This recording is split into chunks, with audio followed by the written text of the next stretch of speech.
성경 한 구절 보겠습니다. 에스겔 39장 28절입니다. 제가 읽도록 하겠습니다. 준비하고 계신 11구원은 아마 39장이 안 나올 겁니다. 가지고 계신 성경이나 다른 걸 통해서 여러분들 보시면 되겠습니다. 아니면 들으시면 되고요. 제가 읽겠습니다. 전에는 내가 그들로 사로잡혀 열국에 이르게 하였거니와 후에는 내가 그들을 모아 고토로 돌아오게 하고 한 사람도 이방에 남기지 아니하리니 그들이 나를 여호와 자기들의 하나님인 줄 알리라. 에스겔 39장 28절입니다. 에스겔 요절이죠. 에스겔 요절은 여기 기록해 놓았는데 흩트고 모으심입니다. 물론 메시아를 예언하는 내용으로 1장에서부터 48장까지 그렇게 기록하고 있습니다. 본문을 잠시 보면은 사로잡혀 열국에 이르게 하셨다고 합니다. 여호와께서 그렇게 하신 거죠. 주 여호와께서 그렇게 하셨다고 얘기를 합니다. 그러니까 어떤 과정으로 어떤 목적으로 그리고 그 상세한 방법까지 미리 예언을 하셨죠. 그건 좀 이따가 좀 살펴보도록 하고요. 그 다음 본문 보면 내가 그들을 모아 고토로 들어오게 하고, 고토는 예루살렘이겠죠. 유대 땅, 그 다음에 예루살렘으로 돌아오게 하고 한 사람도 이방에 남기지 않는다. 그러니까 돌아올 자인 거죠. 정해진 어떤 자도 반드시 돌아오게 한다는 겁니다. 좀 역사적 내용을 보면 돌아오지 않더라도 그곳에서 남아있는 곳에서 여호와를 섬기는 데는 문제가 없게 하겠다. 그게 여러분 역사적으로 확증된 것이 바로 우리가 역사서에서 배웠던 에스더서입니다. 에스더서는 127도를 지배하던 페르시아가 여호와를 섬기지 않으면 또 여호와를 섬기는 자를 대적하면 전부 멸해버리라고 하는 아하수에로 왕의 그 진짜 놀라운 통치가 있었습니다. 페르시아인들조차도 유대인들이 섬기는 여호와를 섬기지 않고 혹시 그들을 방해하는 자가 있다면은 그들은 전부 수도에 거하는 자들도 전부 죽이라고 했던 그 수상궁이죠. 거기에 있던 자들도 왕명으로 다 죽이는 그런 무서운 일들이 있었고, 유대인들에게는 여호와를 섬기는데 여호와께서 보여주신 또 보호해 주신 바로 그 능력이라고 할 수 있습니다. 몇 차례 말씀을 드렸는데 나 외에 다른 신을 두지 말라고 한 제1계명을 결국은 여호와께서 지키신다는 것을 구약 역사에서 역사 마지막 기록에서 보여주고 있죠. 자, 그걸 염두에 좀 두시고요. 그 한 사람도 이방에 남기지 아니하리니 그들이, 자, 그 목적은 나를 여호와, 바로 그분이 자기들의 하나님인 줄 알리라. 에스겔서에서 많이 등장한 수십 번이 넘죠. 수십 번 넘게 등장하는 바로 그 개념이 여호와인 줄 알리라. 그때야 비로소 여호와인 줄 알리라. 이 개념이 제가 제 기억으로는 6장에서부터 아마 36장이니까요. 전체를 지배하고 있는 핵심 개념이라고도 할 수 있겠죠. 자, 물론 우리는 그것을 예레미야와 연결을 해야 되고요. 예레미야 애가와도 연결을 해야 된다고 저는 생각을 합니다. 페이지가 성경 강론 전집이 1페이지부터 9882페이지까지 이어져 있다는 것은 그 형식상 보기에만 연결되어 있다는 것이 아니라 본문의 모든 사건들이 연결되어 있다는 거죠. 단순 연결이 아니라 이렇게 되는 거죠. 1 다음에 2가 나오고 3이 나오고 4가 나오고 5가 나오는 이런 방식이라면은요. 1과 2도 연관이 되지만 1, 2, 3, 4가 전부 5에 담겨 있어야 돼요. 예수님께서 나중에 이제 그 요한복음이나 다른 데서 말씀하시는 거 보면 성경 본문 한 구절을 구약을 인용하시면서 당신의 모든 일과 하나님 아들로서의 증거가 거기에 있다고 얘기를 하시지 않습니까? 그런 걸 염두에 두고 또한 성경을 공부해 나가는 원리나 방법도 성경에서 우리가 배워 나가고 있고 그걸 지금 강론집은 잘 안내해주고 있다고 봅니다. 자, 오늘부터 우리가 에스겔 내용이죠. 흩트고 모으심을 예언 강론집 11권 5855쪽부터 하기로 했죠.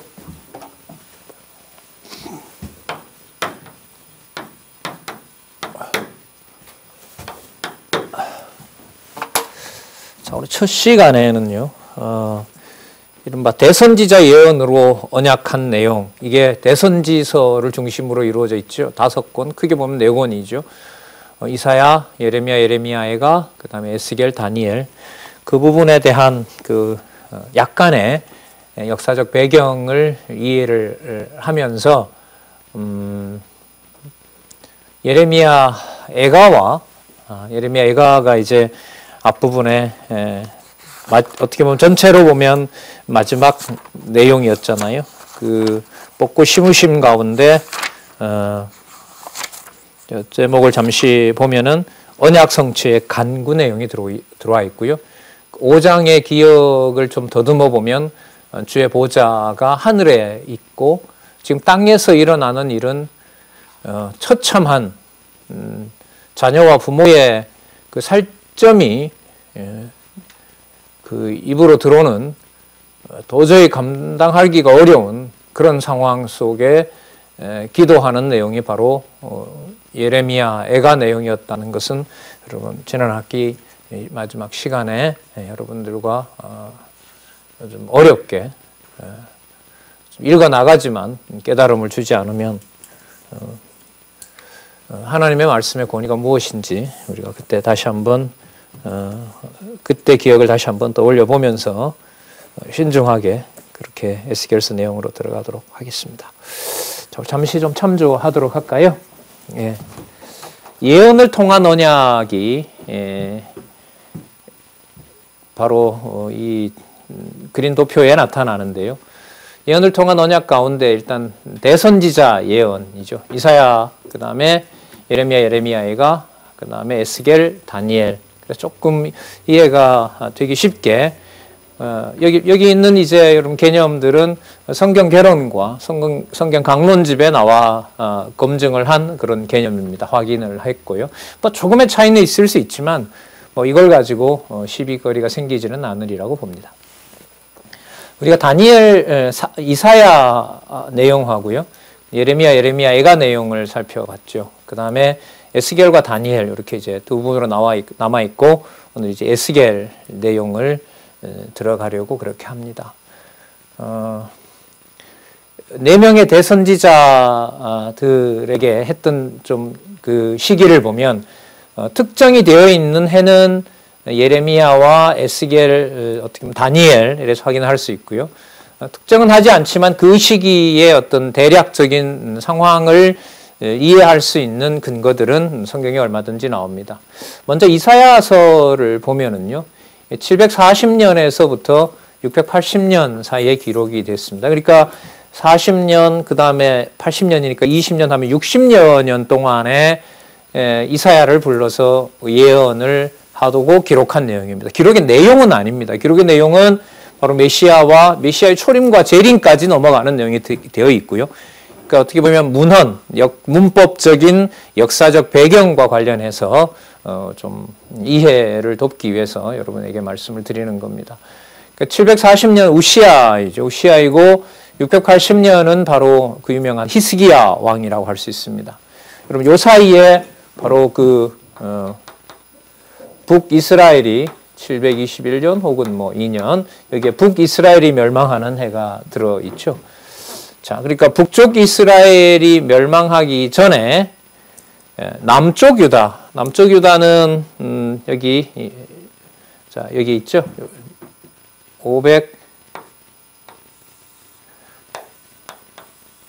586년 혹은 7년. 586년에 남쪽 유다가 망하는 거니까요. 여기 보시면 북쪽 이스라엘이 멸망하기 전에 이사야 선지자를 불러서 남쪽 유다가 멸망할 것이라고 시작하는 내용이 바로 이사야서입니다. 그러면 왜 이렇게 하시느냐? 가장 쉬운 대답은 언약하신 대로 이루시는 분이 바로 여호와이심을 계시하기 위한 겁니다. 큰 틀에서 보면 여호와 살아계신 증거입니다. 모든 사건들이 그렇습니다. 기록의 목적이. 그러니까 740년경에 불러서 이사야에게 북쪽 이스라엘이 멸망하는 것을 예언하고 그대로 이루어집니다. 북쪽 이스라엘은 당시의 힘으로 보면 아람에 의해서 멸망해야 되는데 아람이 아니라 바로 아수르 제국에 의해서 북쪽 이스라엘이 멸망하는 일을 하나님께서 계획하셨다. 이걸 내가 창세전부터 계획했다. 그걸 알려주시죠. 자, 그리고 이사야서 내용은 아시는 것처럼 때리시고 싸매시는 내용인데 싸매시는 내용은 여러분 어디까지 와야 되냐 하면 적어도 536년까지는 와야 돼요. 536년이 1차 귀환이 일어나는 해거든요. 2차 귀환, 3차 귀환은 한 80년에 걸쳐서 또 이루어지잖아요. 400 몇 년경에 3차 귀환이 440년경이죠. 453년인가요? 그때 그 3차 귀환이 이루어지기 때문에 이 기간으로 보면 이사야서의 기록 당시의 어떤 정황은 여기 60년이지만 싸매심의 관점에서 보면은 536년, 그러니까 한 200여 년 되죠. 그래서 여러분 대선지자의 예언 기록은 큰 틀에서 보면은 한 200여 년 동안 이 네 명의 선지자에게 자 주제로 말하면 때리지만 내가 꼭 싸맨다. 그리고 때리는 것이 바로 싸매는 과정이다. 싸매는 것은 여러분 1차로 보면 그림자는 536년이지만 바로 그리스도를 통하여 이루어지실 내용하고 직결되는 겁니다. 자, 그 다음에 남쪽 유다가 멸망하기 전이죠. 680년에 이제 히스기야 시대 때 이제 여러 가지 환상이나 예언을 해주시면서 이제 이사야서가 그렇게 끝나는데요. 680년 같으면은 605년부터 이제 침략이 시작이 되거든요. 자, 연도가 많아서 좀 죄송한데요. 일부는 여러분들 알고 계신 거고요. 605년에 이제 바벨론에 의해서 1차 침략이 일어나니까요. 680년경에 히스기야에게 이미 약속을 하죠. 바벨론에 의해서 그 나라가 망할 것이다. 그러니까 605년으로 보면 그 히스기야 예언한 이후에 한 75년 후에요. 그리고 75년 후에 이제 1차 침략이 일어나게 되는 겁니다. 그러니까 선지자들을 이렇게 오랜 기간 동안 보내는 첫 번째 이유는 뭐냐면 어떤 일이 벌어지기 전에, 예를 들면 때리기 전에, 예레미야로 보면 뽑기 전에, 에스겔로 보면 흩어버리기 전에, 다니엘로 보면 멸하기 전에 그걸 여호와께서 이미 정해놓았다. 만세 전에 정해놓았다는 것을 확정을 하시죠. 그 다음에 이 내용은 여기 기록은 안 되어 있습니다만 다윗보다 500여 년 전인 바로 모세에게 이미 약속되어 있었던 내용이죠. 좀 적어놓을까요? 그러니까 모세 같은 경우에는 40년 광야 생활도 넣고 이렇게 생각을 해보면 15세기라고 얘기를 할 수가 있겠죠. 15세기라고 할 수가 있는데 그 605년으로 보면 15세기니까요. 15세기가 1400년부터 1450년경이니까요. 벌써 몇 년 되면 한 850년 전에 벌써 약속되어 있다고 할 수 있겠죠. 이 시대를 적는 것은요. 정보를 여러분들에게 전달하는 것이 아니라 바로 주제에 나타난 그 의미를 강조하기 위해서 여러분에게 이렇게 참고로 적어 본 것입니다. 그러니까 680년으로부터 한 675년이 지나서 1차 침략이 시작이 되죠. 자, 여기가 아니네. 죄송합니다. 기왕 쓰려면 바로 써야죠. 이렇게 되겠네요. 여기로 가야겠죠? 예, 여기로 가야 1차 침략이. 자, 그러면 예레미야는 뭐냐면 예레미야는 북쪽 이스라엘은 이미 망했어요. 북쪽 이스라엘 망한 것을 분명히 남쪽 유다가 봤어요. 그거는 여호와께서 살아계신 증거입니다. 아수르가 힘이 강한 것이 아니라 여호와께서 살아계신 증거를 확증해 주시고 예레미야를 이 기간은 특정이 되어 있죠. 627년에 예레미야를 여호와께서 불러서 예레미야 주제가 뭐냐면 뭐죠? 뽑는 거잖아요. 뽑고 심으심이잖아요. 뽑으심에 대한 예언을 627년경에 해주십니다. 그러니까 여기 보시면 605년에 침략이 시작이 되니까요. 한 22년 전에, 20여 년 전부터 얘기를 해주세요. 왜? 그 일이 일어났을 때 그 일이 바벨론이 힘이 강하고 아수르가 힘이 약해서 그렇게 되는 것이 아니라 여호와께서 언약하신 대로 된다는 것을 알려주는 거죠. 그 선지서 강의를 하면서 계속해서 그 제가 인상을 깊게 받았던 부분에 대해서 그렇게 말씀을 드렸죠. 목적이 여호와를 깨닫게 하는 것이고, 그리고 아까 이게 전체 200여 년간이라 그랬는데 하나도 안 보내도 우리는 할 말이 없어요. 그리고 중간중간에 뭐 끊어지는 기간이 있다 하더라도 가지고 있는 예언을 가지고 보면 충분히 볼 수 있는 바로 그런 역사적 어떤 근거를 확증을 이미 해주시고 이런 일을 섭리해 가신단 말이죠. 그러니까 이 선지자를 보내는 것 자체가 바로 뭐냐면 여호와의 은혜인 거죠. 하나님께서 살아계신 것을 깨닫게 하시는, 감당할 수 없는 역사를 실제로 우리가 겪는 일을 보여주시지만은 바로 그 일이 여호와께서 살아계신 일이라는 것을 선지자들을 보내서 자기 백성들에게 깨닫게 하시는 것이 가장 중요한 은혜입니다. 그러니까 여호와 지식에다가 초점을 맞추는 것 하고요. 내가 좋아지고 어떤 나의 행복이나 내 구원에다 초점을 맞춰버리면 이런 내용들은 잘 들어오지가 않죠. 그래서 엄격하게 차이가 나는 겁니다. 여호와를 깨닫게 하신다라는 데 초점을 맞추는 것, 그 여호와 계시에 초점을 맞추는 것과 내가 하나님의 백성인가에 초점을 맞추고 내가 구원을 받았느냐에 초점을 맞추는 것은 자기 문제로 보면 심각할런지는 몰라도 성경을 이해해 갈 때는 전혀 다른 방향으로 가게 되는 겁니다. 자, 예레미야는 한 1차 침략 시작, 한 20여 년 전에 이렇게 해주는 내용이 되어 있고요. 그 기록 내용을 보면 어디까지 가냐 하면, 자, 1차 침략, 2차 침략이 여러분 593년일 거예요. 죄송합니다. 요거 들어가야 되네. 맞네요. 죄송합니다. 이게 뭔가 잘못된 거네. 에스겔 내용이.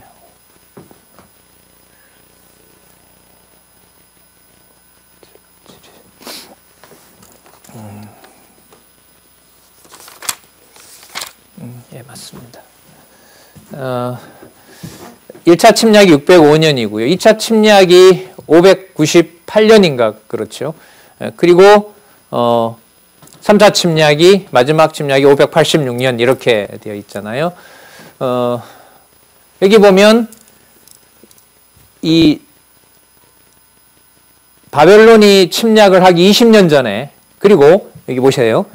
586년에 망했어요. 망했는데 예레미야 기록은 어디까지 가냐 하면 562년까지 가요. 그러니까 망한 다음에 20년 동안의 내용까지 예레미야 끝에 나옵니다. 그 말은 뭐냐면 망한 것을 보면서, 자 여기 망했죠? 망한 것을 보면서 그 망하게 한 그 일이 왜 일어났느냐? 여호와께서 우리를 버린 것이 아니라 여호와께서 그때도 분명히 살아계셨고 앞으로 약속한 대로 반드시 심어주신다는 내용을 보여준다는 의미에서 제가 여기 요 연도를 한번 적어봤습니다. 마지막 장에 보면 에힐무로닥이죠. 에힐무로닥 때 여호야긴을 함께 그 상에서 먹도록 한다는 내용이 나오잖아요. 바로 이제 562년입니다. 자, 그 다음에 우리가 지금부터 살펴볼 에스겔 내용은요. 에스겔 내용은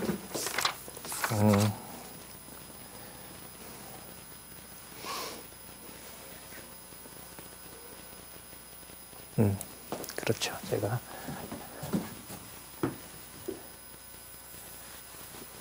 잠시 죄송합니다.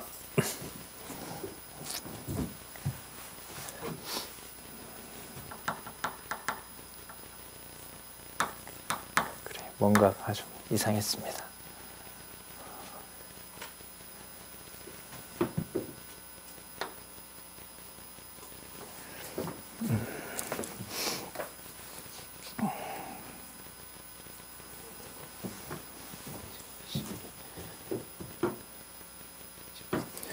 에서부터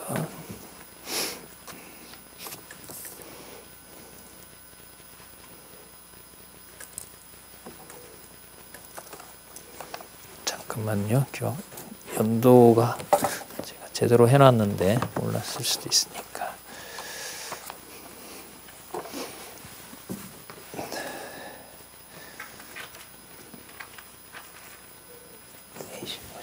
(25년이니까요) 562년. 네, 이게 572년 에스겔서 내용이 다 확인을 해왔는데도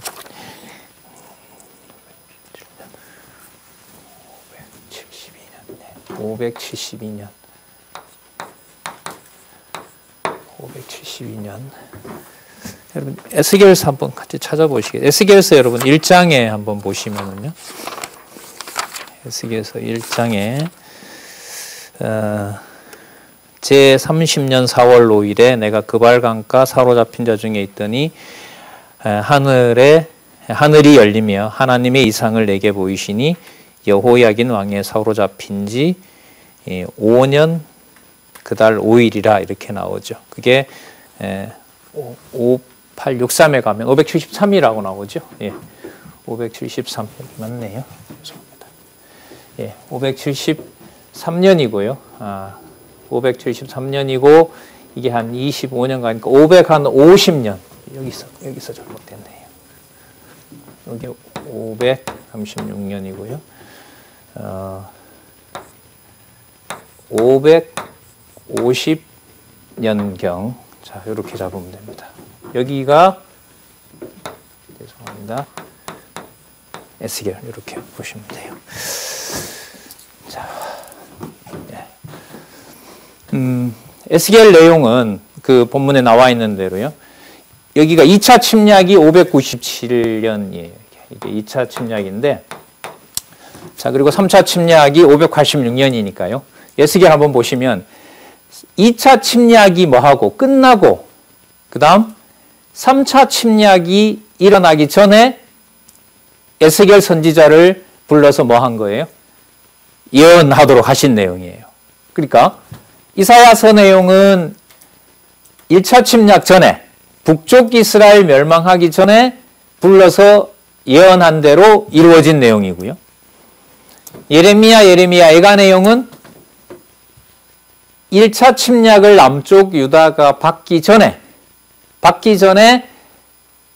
예레미야를 보내서 예언하고 그 예언이 그대로 이루어진 내용이 562년까지 갑니다. 그러니까 586년 그 멸망하고 난 다음부터 20년 정도 지나는 데까지 내용이 바로 예레미야 내용이라고 할 수 있습니다.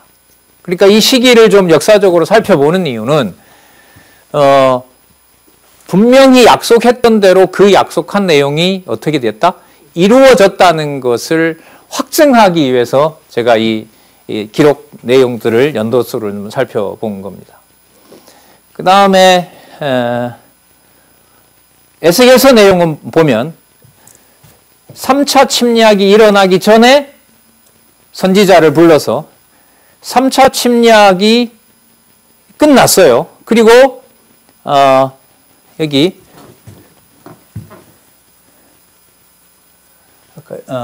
아까 이 525년이니까요.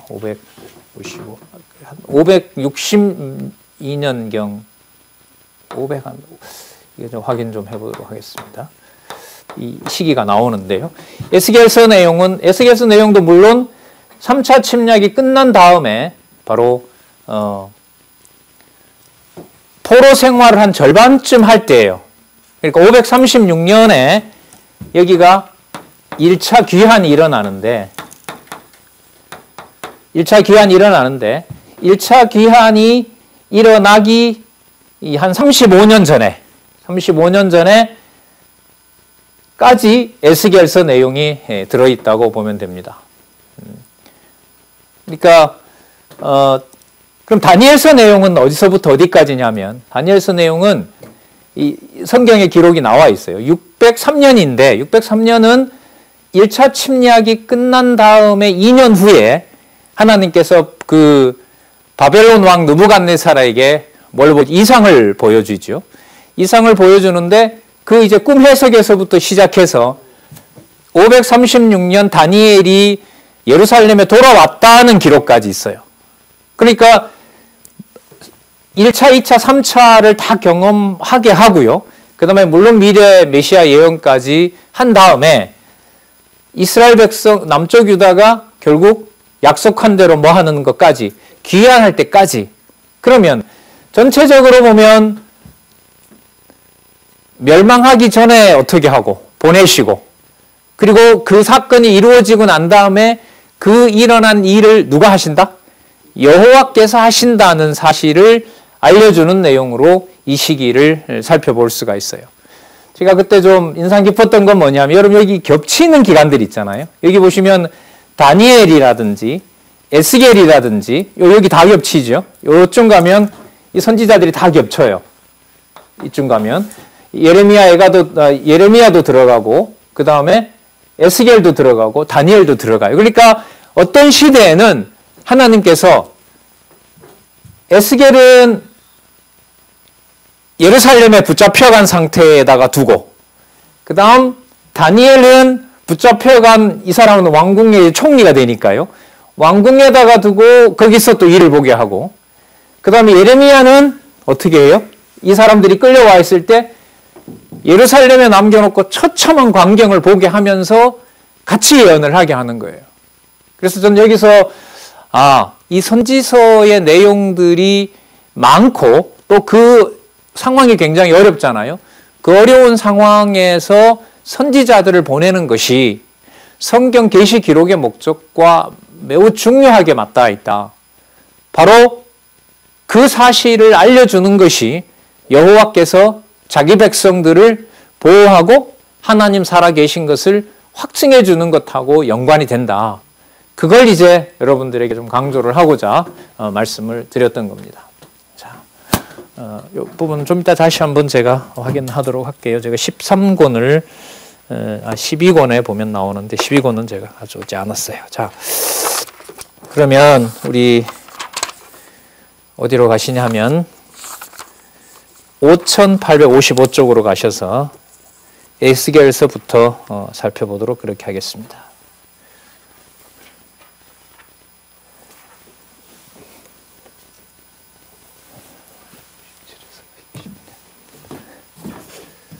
봤네요. 확인했네요. 여러분. 죄송합니다. 여기서 좀 이따가 좀 나오면 하겠습니다. 자, 5855쪽에 보시면 흩으시고 모으심에 대한 내용 나타나죠. 자, 우리 창세전 근거와 관련된 부분 5855페이지 제일 밑에 줄에 보시면 이러한 예언은 여호와 하나님께서 창세전에 작정하신 뜻에 따라 언약하신 말씀에 바탕을 두고 있다. 자, 여기서는 이제 11권에서는 아직 단락을 나누고 있지 않죠. 창세전 근거, 구약 근거 이렇게 이제 13권부터 아마 그렇게 나누어질 겁니다. 구약 근거 나오죠. 창세기 49장 10절. 그 다음에 예레미야 26장, 신명기 28장에서부터 39장에 보면 흩었다가 다시 돌이키게 한다는 약속이 나와 있고요. 그 밑에 어디가 나오죠? 여호수아 나오죠. 여호수아 23장 15절에서부터 16절. 그 다음에 사무엘하 7장 16절에 나타난 근거를 가지고 있습니다. 이 부분은 이제 매우 중요하죠. 이런 의미들이 서로 연관이 되는데 그걸 좀 특징적으로 보여주는 것이 바로 이 선지서를 기록하게 하시는 시기로 보면 거기에서도 좀 흥미로운 사실을 알 수 있습니다. 소선지서도 그래요. 소선지서도 그게 순서가 시간적 순서가 아니에요. 호세아가 제일 먼저고, 물론 뒤에 가면 학개스가야 말라끼는 그 사람들이 순서대로는 맞아요. 그러나 그 사람들도 중첩되는 부분이 있고요. 또 어떤 선지자들은. 그래서 그 12명의 소선지자들도 의도를 가지고 하나님께서 선지자들을 보낸 것이지 그 어떤 순서대로 그렇게 되어 있는 건 아니에요. 논리적 순서는 맞죠. 하나님께서 뜻한 바를 보여주기 위해서 그렇게 기록한 것은 맞습니다. 자, 확인을 좀 우리가 같이 하고 싶은 게 5858페이지에 보시면 두 번째 단락에 보도록 하겠습니다. 자, 에스겔 선지자의 예언은 여호와의 언약에 근거를 두고 있다. 그리고 그 언약은 창세전에 하나님께서 영원한 작정에 따라 뜻을 정하신 말씀 로고스의 기초를 두고 있다. 자, 여기서 이제 어디로 이 에스겔서의 근거를 확인하냐 하면 창세전에 하나님께서 영원한 작정을 하신 그 뜻에다가 초점을 맞추고 있어요. 그 에스겔서 내용의 그 대부분의 내용이 실제로 이 땅에 있던 일이 아니에요. 아까 2차 침략 끝나고 난 다음이라 그랬죠. 597년 8년에 2차 침략이 일어나고 573년에 부른단 말이죠. 573년에 부르니까 573년이라고 하면은 뭐 시드기야 왕이나 왕족들하고 이렇게 남아 있어요. 성전과 이렇게 남아 있단 말이죠. 그래서 사람들이 1차 침략 때 상당 부분 벌써 잡혀갔단 말이에요. 자, 그런 상황에 하나님께서 에스겔에게 이상을 보여줘요. 그러니까 지금 에스겔에서 창세전에 하나님의 영원한 작정에 따라 정하신 뜻, 그걸 지금 로고스라고 하고 있는데 그 로고스는 여러분 요한복음에 가면 바로 누구를 얘기하냐면 그리스도를 얘기하는 거예요. 그래서 이 강론 11권의 에스겔서 이 주석에서 만약에 누군가가 왜 이사야 예레미야가 아닌 에스겔에서 로고스라고 하는 창세전 요한복음 1장 1절이 근거로 들어오느냐, 그 의미가 뭐냐라고 하면 이 내용을 이 내용을 여러분 유지하고 이 내용을 가지고 논리를 전개하는 이상은 이 설명을 해야 되는 거죠. 그럼 이 설명을 하려면 이사야와 예레미야가 아닌 에스겔에서 1장에서부터 48장까지 내용이 어느 정도가 아니죠. 반드시 뭐가 되고 설명을 해야 돼요. 바탕이 되고 이 로고스를 설명을 해야 된다는 거죠. 그 중에 하나만 말씀드리면 뭐냐면 에스겔서 전체 내용이 실제로 일어난 역사적 사실이 아니라 하나님께서 계시를 보여준, 우리가 쉽게 말하는 어디에 속한, 하늘에 속한 계시를 보여주는 것과 연관이 되어 있습니다. 그리고 그곳은 여러분, 그 하늘은 어떤 곳이냐면 요한복음 1장 1절에 나오는 대로 태초의 영원한 세계이고요. 태초를 가능하게 한 시간 차원이고요. 그리고 하나님과 함께 계신 로고스가 하나님이 되신 바로 그곳이 바로 그 태초의 상황이란 말이죠. 그러므로 에스겔서에서 창세전 로고스 얘기가 나오는 것은 바로 에스겔서를 통해서 하나님께서 보여주고자 하는 계시의 그 내용들이 현실 역사를 두고 말씀하시는 것이 아니라 어디에 속한? 하늘에 속한 그야말로 영적인, 뭐 이게 영적이라고 해서 휴양하고 이런 게 아니라요. 실제인, 본질인 내용을 건들고 있기 때문에 에스겔서에서 특히 유의해야 될 개념이 바로 창세전 차원을 보여주고 장차 오실 메시아를 예언하는 요한복음 1장 1절의 내용을 여기서 소개하고 있다. 저는 이제 그렇게 여러분들에게 이 부분을 이해를 했습니다.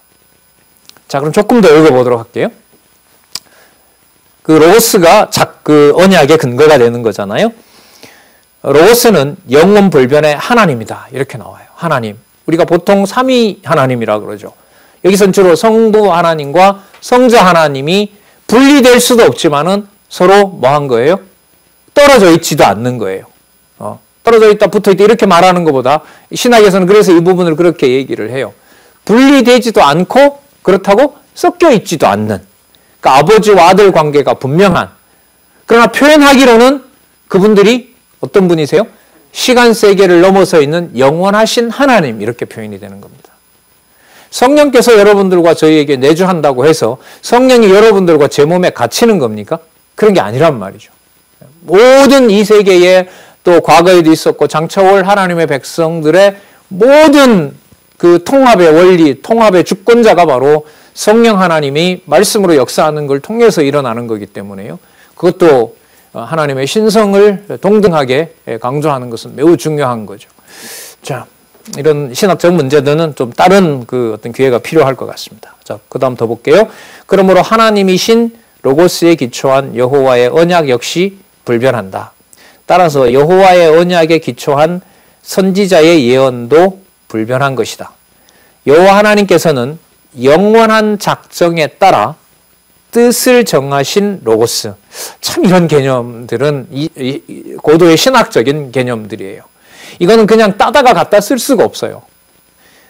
자, 에스겔서의 내용을 전체적으로 하나님의 계시의 말씀으로 이해하기 위해서는 성경 신학에서 영원한 작정에 따라 뜻을 정하신 로고스라는 개념을 이해하는 것이 매우 중요하다고 했을 때, 그러면 영원한 작정에 따라 뜻을 정하신 로고스가 무엇인지라는 내용이 에스겔서 1장에는 연관이 되는데 에스겔서 48장은 연관이 안 된다. 그러면 되겠어요, 안 되겠어요? 안 되는 거죠. 그럼 이게 서론이 될 수 없는 거예요. 이 글도 그렇고 생각도 그렇고 이 부분은 매우 중요하죠. 이런 부분들은. 뭐 에스겔서 2장은 관계되는 것 같지만 3장은 관련이 안 되고 이렇게 되면 이제 흔들려 버리는 거예요. 자, 영원한 작정에 따라 뜻을 정하신 로고스를 계시하려고 인류의 시조와 이스라엘 열조에게 언약을 세우셨다. 그리고 그 언약을 이루시려고 에스겔 선지자로 예언하도록 섭리하신 것이다. 그러므로 여호와께서 유다 백성을 열방으로 흩었다가 다시 모으신다는 에스겔 선지자의 예언은 반드시 이루어진다. 자, 그 밑에 보면 그 세우신 그렇게 섭리하시는 바로 그 목적이 무엇인지를 구약과 연관해서 얘기를 하고 있고요. 제일 마지막 단락에 보면 장차 오실 메시아가 이방인의 손에 죽으셨다가 부활하실 섭리에 대한 예표로서의 모형과 그림자다. 여기서도 여러분 탐구의 깊이를 더해야 되는 데가 있죠. 왜냐하면 예수님께서 십자가에 죽으셨다가 살아나셨다는 내용이 마태복음에만 나오는 게 아니기 때문에 그렇습니다. 마태복음에 나오는 것은 그대로 목적이 있어요. 직임과 관련된 거고요. 마가복음은 높아지신 신분과 관계가 돼요. 그러니까 같은 사건인데 의미가 전혀 다른 거예요. 그러나 결론에 가면 그 예수가 바로 누구다? 그리스도이다 라는 것을 확증해 줘야 되는 겁니다. 누가복음은 어떤 내용이죠? 대속사역과 관련된 겁니다. 사역과 관련된 거예요. 요한복음은 예수님께서 십자가에 죽으셨다가 부활하시는 내용이 아버지께로 가는 그분이 하나님이시다라는 데 초점이 맞춰져 있어요. 그럼 한번 보세요. 5858이라는 이 페이지에 나타난 아주 이 중요한 신학적 개념들이 여기에 다 들어있단 말이에요. 기독론이나 신론과 관련된 개념들이. 그럼 이 개념을 여기서 이 페이지에 나와 있는 것을 단지 반복한다는 것으로 이게 설명이 충분할까요? 안 할까요? 하지 않죠. 그럼 적어도 어떤 내용들이 계속해서 여기에 연관이 되도록 공부를 해가야겠어요? 에스겔서 서론이니까 에스겔서 1장에서부터 에스겔 48장까지 그 내용들의 흐름이 어떻게 되는지를 정확하게 바탕을 두고 또 어디도 알아야 되겠어요? 예수님께서 죽으시고 부활하셨다고 하니까 직임과 관련해서 또 그분의 신분과 관련해서 그분이 하시는 일과 관련해서 그리고 우리가 요즘 대학반에서 누가복음 하고 있으니까요. 하나만 좀 더 보면 그 사역을 그렇다면 여기서 이미 로고스가 나온 걸로 한번 보세요. 로고스가 창세전 하나님의 영원한 뜻을 정하신 그 결과가 로고스란 말이죠. 그 바로 그 메시아이고 성자 하나님이시란 말입니다. 그러면 누가복음의 그 강론을 여러분들에게 소개할 때 뒷부분으로 1장에서부터 24장으로 가는 과정에 뒷부분으로 갈수록 사역의 의미는 분명히 땅에 속한 사역이 아니라 어디에 속한 사역이다? 하늘에 속한 사역이라고 계속 강조를 드렸던 거예요. 그럼 누군가가 그런 근거가 어디에 나오느냐 성경신학에. 그러면 저는 이 소개를 할 수 있죠. 강론집 11권에 나타난 에스겔서 강론 서론의 5858 페이지를 봐라. 5858페이지에 보면 그리스도의 사역의 기초라는 것이 반드시 어디에 확정을 두고 전개를 해야 된다? 창세전에 여호와의 영원한 뜻에 작정을 두고 전개를 해야 된다. 그러므로 마태복음과 마가복음 다음에 누가복음에서 말하는 사역은 이 땅에서 일어난 시공간적인 일을 기록을 하고 있지만 그 내용의 본질은 어디에 속한 내용이다? 하늘에 속한 내용이다. 그걸 성령께서 오셔서 예루살렘에서부터 땅끝까지 하나님의 자녀들을 모으면서 교회의 머리를 그리스도로 모든 지체들이 서로 상합하고 연합하고 일을 하기도 하고 못하게 하기도 하고 그 모든 일들을 보혜사 성령께서는 자기 마음대로 또한 하시는 게 아니죠. 하늘에 정하신 성령을 그렇게 얘기하잖아요. 아버지로부터 예수께서 그렇게 말씀하시죠. 아버지로부터 내가 너희들에게 보낼 성령 이렇게 얘기를 합니다. 요한복음에 나오죠. 그러니까 삼위 하나님의 역사가 바로 교회를 통해서 드러나고 있는 거죠. 누구의 존재가? 여호와의 존재가 드러나고 있는 겁니다. 그래서 이게 앞으로 만 페이지는 거의 만여 페이지잖아요. 뭐 전부 다는 아니겠지만은요.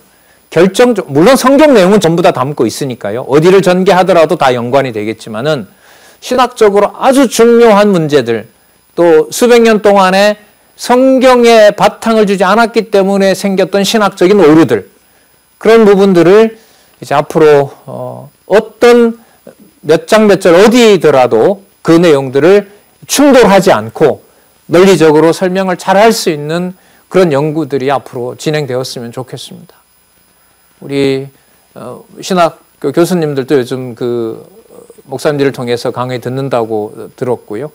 그 다음에 목사님들은 물론 많이 들어와서 공부하고 계십니다. 또 신학을 준비하고 있는 또 후배들도 있다고 알고 있고요. 하여튼 성경의 어떤 이 내용들을 이해해 갈 때 성경 강론집 서론에서 제시하고 있는 개념들은 그게 그 다음에 나오는 본문을 전체 이렇게 지배하기 때문에 그걸 체크해 놓으시고요. 그 개념에 대해서 그 다음 내용들이 진짜 성경에 바탕을 둔 서론인지를 꼭 확인하시면 좋겠습니다. 자, 그 다음에 그 세 번째 줄에 보시면요. 밑에서부터 세 번째 줄에 장차 메시아를 보내어 주실 것에 대한 여호와의 언약 계시이다. 이러한 언약 계시의 목적은 전능하신 하나님이 언약대로 이루어 주시는 여호와이심을 택한 백성으로 깨달아 알고 그를 경외하며 섬기게 하시려는 데 있다. 그 존재를 계시하는 것과 그 드러난 존재를 보면서 여호와 하나님의 백성들이 그를 경외하도록 하는, 여호와께 무한한 영광을 찬양하도록 하는 것이 바로 기록의 목적이다. 자, 그런 사실을 우리가 확인할 수가 있습니다.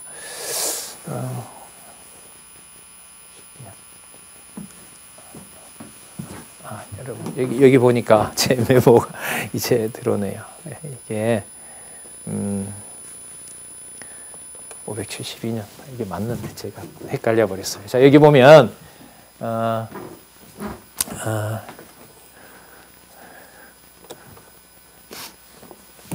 여기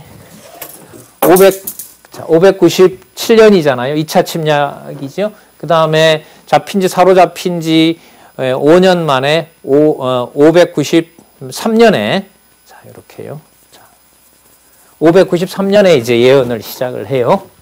자, 593년에 그리고 여기가 맞아요. 맞습니다. 여기가 572년이에요. 요 사이가 에스겔이에요. 그러니까 시간으로 보면 한 몇 년 되죠? 593년에서 572년이니까 20여간인 거죠. 자, 여기도 아까처럼 설명을 좀 드리면, 자, 자, 여기에 586년이 있는 거죠. 자, 3차 침략, 마지막 침략을 당하는 이 전에 에스겔을 불러서 멸망한다고, 흩어버린다라고 얘기를 하고, 그 다음에 586년에 망했어요. 망한 다음에 여기 보면 한 10년이죠. 10년 이후까지 에스겔서 내용이 그 역사적으로 기록했다라고 그렇게 나온단 말이죠. 그러면 이것도 마찬가지죠. 그러니까 이사야서, 예레미야가, 그 다음에 에스겔, 다니엘서 내용의 큰 특징은 여호와 하나님께서 이를 이루시기 전에 저기 올라가서 모세 때부터 아까 우리 본문 확인했잖아요. 그 구약의 근거, 오래전 근거, 800년 전, 850년 전 근거도 가지고 있고, 다윗에게도 이미 약속했고, 모세 다음에 아까 누구도 나왔죠? 여호수아도 나왔잖아요. 그러니까 거기는 한 700년 정도 된단 말이에요. 그럼 그 사건들을 두고 성취하셔도 여호와가 되신다는 데는 아무런 문제가 되지 않아요. 그런데 우리에게 놀라운, 하나님의 백성들에게 놀라운 은혜는 어디에 있느냐? 그 사건이 이루어질 때 계속해서 누구를 보내주신다는 거죠. 선지서를 보내주신다는 거예요. 선지자들을 보내주신다는 거예요. 그리고 기록하게 했죠. 여러분 예레미야 좀 떠올려 볼까요? 기록하게 한 책 어떨 때는 어떻게 합니까? 불태워 버리도록 하기도 하죠. 그 여호와스인가요? 기분 나쁘니까 그냥 불태워 버리죠. 어떨 때는 여호와 하나님께서 그 쓴 기록을 갖다가 바벨론에 갖다 뭐 하라 그러세요? 물에 던져 버리기라고도 하셨죠. 어떨 때는 불에 탄 것을 또 다시 또 기록하게도 하셨죠. 그리고 기록한 것들을 그 다니엘서 같은 데 보면 나오는데요. 여기는 또 아람어가 등장을 해요. 그 아람어가 등장한다는 말은 누구도 볼 수 있다는 거죠. 히브리인들이 아닌 자들도 볼 수가 있다는 거예요. 이 모든 어떤 종합적인 좀 배경과 관련된 내용들을 종합해서 본다면은 이 자체가 하나님의 놀라운 은혜인 거죠. 그래서 이 선지자들의 숫자가 많다는 것은 바로 장차 오실 메시아에 대해서 확증하고 그 확증한 내용, 확증하기 위한 상세한 내용들을 대선지자로 보면 한 200여 년에 걸쳐서 지속적으로 계속해서 분량도 많잖아요. 이사야가 뭐 장로로만 봐도 66장이니까요. 뭐 시편 빼놓고는 뭐 가장 긴 장이 아니겠어요.